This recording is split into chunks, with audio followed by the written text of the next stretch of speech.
Fotonya mana?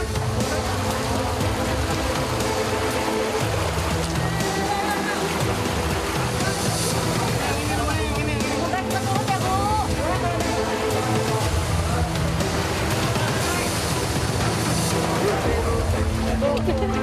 Terima kasih, Bu.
Beberapa kawasan di Jakarta dilanda banjir. Apakah penanganan banjir ini sudah maksimal dan sampai kapan cuaca buruk melanda ibu kota?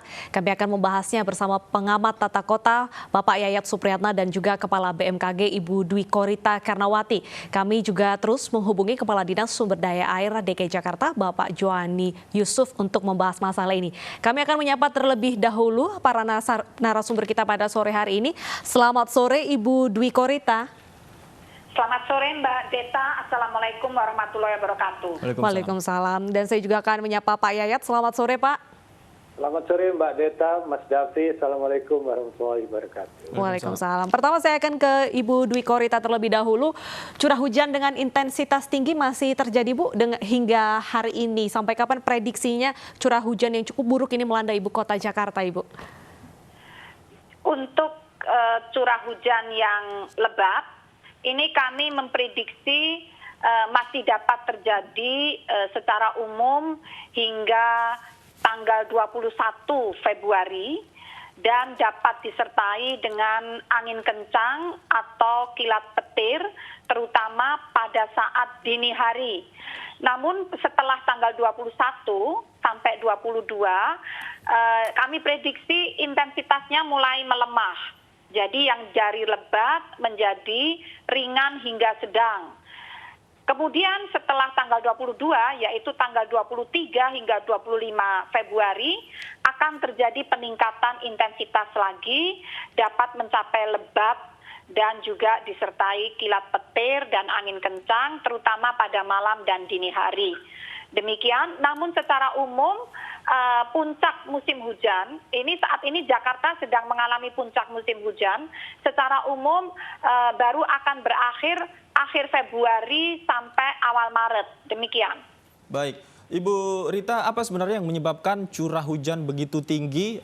Sebenarnya masyarakat memprediksi kemarin sebenarnya sejak Januari ini curah hujan diperkirakan tinggi, namun ternyata Februari ini intensitasnya mulai terlihat sehingga menyebabkan genangan di beberapa titik Jakarta. Seperti apa penyebabnya? Jadi masih sama penyebabnya baik yang di bulan Januari, sebetulnya puncaknya itu mulai Januari, Februari. Nah penyebabnya terutama kalau wilayah DKI ini adalah monsun Asia, serta bersamaan dengan terjadinya gelombang ekuator ya di wilayah Indonesia terutama bagian barat dan juga adanya depresi yang mengarah ke bibit siklon sehingga kondisi tersebut terjadi secara bersamaan dan menguatkan proses pembentukan awan-awan hujan sehingga terjadi lonjakan atau peningkatan intensitas hujan. Demikian. Baik, saya ke Pak Yayat. Pak Yayat, sebenarnya banjir ini bukan ancaman baru bagi ibu kota Jakarta. Jika dilihat tahun ini dampaknya bagaimana dibandingkan dengan tahun-tahun sebelumnya? memang tahun ini tidak separah tahun lalu ya. Tahun lalu di awal Januari 2020 itu kita mengalami hujan yang sangat ekstrim, hampir 270 lebih itu. Itu sungguh sangat melumpuhkan. Hampir bisa dikatakan curah hujan ekstrim tahun 2020 itu hampir menyeluruh di wilayah Jabodetabek. Dan tahun ini kelihatannya pola penyebarannya masih terkonsentrasi di sekitar DKI Jakarta dan di wilayah Bekasi. Memang harus diakui bahwa lokasi-lokasi banjir sekarang ini bisa dikatakan menjadi lokasi banjir tanda kutip yang menjadi langganan, seperti di Cipinang Melayu. Setiap banjir biasanya saya suka ke Cipinang Melayu. Memang harus diakui aspek geografi, dari konturnya, dari posisi lokasinya, itu sangat rentan terkait dengan potensi genangan banjir pada saat curah hujan tinggi. Nah, kalau kita bandingkan juga dengan beberapa wilayah lainnya, hampir sebagian besar wilayah yang terkena dampak itu berada di bantaran sungai atau berada di daerah aliran sungai. Kalau saya bandingkan lagi dengan di Bekasi ya, ini sebagai perbandingan. Hasil analisis saya terkait dengan banjir di Bekasi, sebagian besar perumahan-perumahan formal atau pengembangan perumahan di kawasan Bekasi itu berada di bantaran sungai. Jadi bisa dikatakan bahwa sistem drainase yang mengarah langsung kepada badan sungai, jika sungai meluap itu otomatis akan menutup. Sama sekali air sangat tergantung kepada situasi dan kondisi di badan air utamanya untuk surutnya. Jadi bisa dikatakan kondisi jika curah hujan tinggi, otomatis yang harus diperhatikan adalah wilayah di sekitar bantaran sungai dengan tingkat kecekungan atau wilayah yang paling mendalam di dalamnya. Baik Pak Yayat, berarti bisa dibilang pencegahan untuk banjir setiap tahunnya ini belum maksimal ya, terutama di daerah langganan. Ya, ini yang paling sulit tantangannya. Tawarannya memang satu, kalau memang memungkinkan relokasi bisa siap atau tidak. Karena biasanya kalau upaya-upaya penanggulangan banjir itu selalu menghindari aspek relokasi penduduk atau pemindahan penduduk, misalnya dengan isu ke rumah susun. Dan tadi Ibu Dwi sangat menarik sekali mengatakan tentang potensi kemungkinan terjadinya hujan lebat ya pada tanggal 23 sampai 25. Artinya apa? Masyarakat yang terkena banjir sekarang, mungkin pada saat sekarang tanggal 18 dan 19 itu mengalami kebanjiran, kemudian nanti potensi kemungkinan terjadi. Jadi periodisasi ini dalam musim hujan bisa 2-3 kali. Nah pertanyaannya, bagaimana mengatasi warga-warga yang tinggal di kawasan yang paling rentan? Nah pertanyaannya, seberapa jauh kegiatan itu dilakukan? Karena tahun ini seingat saya, upaya yang dilakukan misalnya secara pemeliharaan rutin, yang kedua itu baru ada pembebasan tanah untuk upaya normalisasi yang sudah disepakati dengan pemerintah pusat. Jadi bisa dikatakan pada tahun 2021 ini dan 2020 kemarin itu adalah upaya-upaya untuk melakukan rekonstruksi ulang kepada kondisi daerah aliran sungai yang akan dibangun kembali untuk upaya normalisasi. Jadi bisa dikatakan tahun ini lebih banyak pada upaya pemeliharaan rutin dan upaya dalam konteks mengurangi risiko mitigasi bencana yang lebih parah pada saat pandemi dan terjadi banjir. Baik. Saya ingin kembali ke Ibu Rita. Bu Rita, tadi Anda katakan sampai 25 Februari ini curah hujan masih cukup tinggi. Kapan terjadinya rata-rata curah hujan tinggi ini? Jika kemarin kita berkaca kemarin, tengah malam dini hari ini terjadi hujan. Apakah berikutnya juga tengah malam? Umumnya di bulan-bulan Januari Februari ini kan di saat puncak musim hujan, umumnya bisa mulai sore hari tapi berlanjut sampai malam hari dan bahkan bisa menerus sampai dini hari. Dan sangat lebih frekuensi yang dini hari ini juga termasuk yang sering sekali.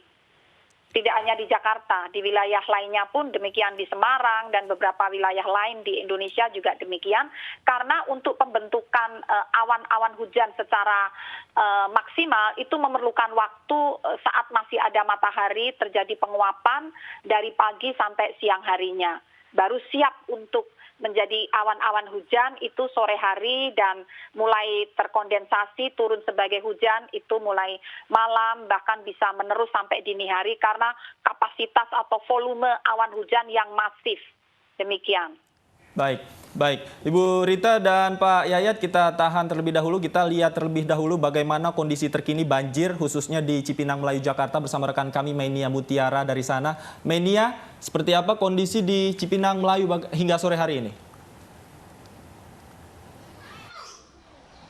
Ya, Davi dan pemirsa, saat ini kami masih berada di atas rubber boat milik tim pemadam kebakaran Jakarta Timur. Kami masih menelusuri kawasan RW 04 Kelurahan Cipinang Melayu, Kecamatan Makassar, Jakarta Timur, di mana di sini terdapat total 7 RT yang terendam banjir. Dan seperti yang dapat Anda saksikan pemirsa, di sini banyak sekali warga yang memilih bertahan di atas rumah mereka, di dalam rumah mereka maksud kami, dibandingkan untuk dievakuasi. Nah, kami kan saat ini sedang bersama dengan tim evakuasi dari pemadam kebakaran Jakarta Timur.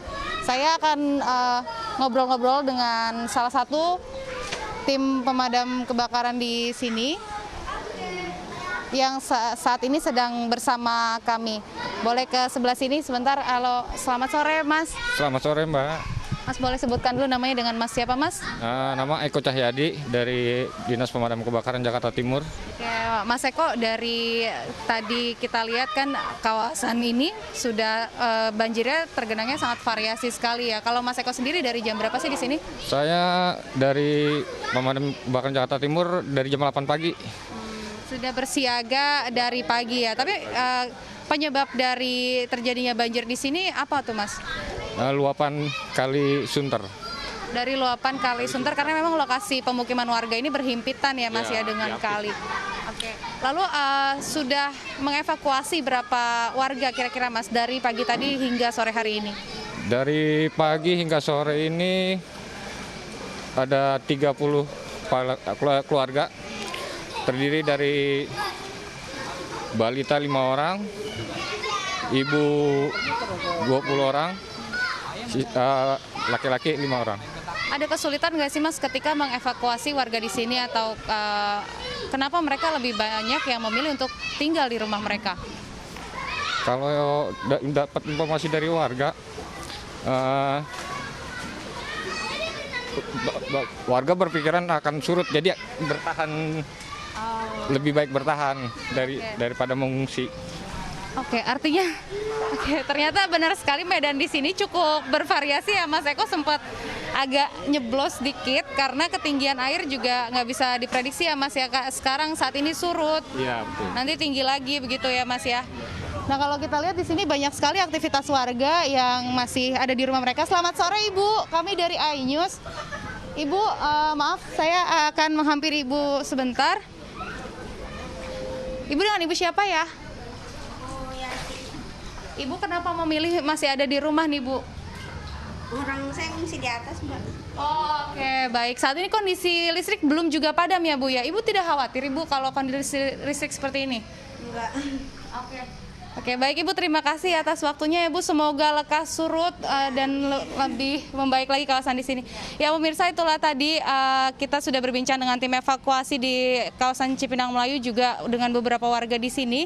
Dan memang pada kenyataannya warga memilih untuk tinggal di rumah mereka karena menurut mereka ini sudah menjadi banjir musiman dan nantinya akan surut, namun belum diketahui pasti karena lokasinya yang berhimpitan dan luapan air dari Kali Sunter di pemukiman warga kawasan Kelurahan Cipinang Melayu, Kecamatan Makassar, Jakarta Timur ini. Kembali ke studio.